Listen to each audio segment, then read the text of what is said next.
పల్లెల్లోనే కాకుండా అర్బన్ ప్రాంతాల్లో కూడా ఇందిరమ్మ ఇల్లు ఇస్తామని మంత్రి పొంగులేటి శ్రీనివాసరెడ్డి తెలిపారు. ఇవాళ ఆయన సచివాలయంలో ఇందిరమ్మ ఇళ్లపై మీడియా సమావేశం నిర్వహించారు.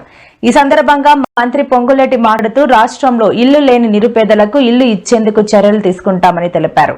తమ ప్రభుత్వం వచ్చాక పేదలకు అనేక కార్యక్రమాలు చేపట్టామని, అర్హులైన ప్రతి ఒక్కరికి ఇల్లు కేటాయించే బాధ్యత తీసుకుంటున్నామని పొంగులేటి తెలిపారు.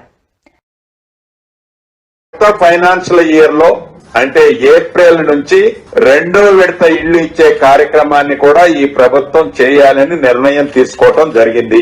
ఇది ఒక్కసారి ఇచ్చో 2 సార్లు ఇచ్చో ఇవ్వటం అయిపోయింది అని చేతులు దులుపుకునే ఆలోచన ఈ ప్రభుత్వానికి లేదు. పారదర్శకంగా పేదవాళ్లైన అర్హులకి ఈ ఇందిరమ్మ ఇళ్లు ఇచ్చాం, భవిష్యత్తులో కూడా అలానే ఇవ్వబోతున్నాం.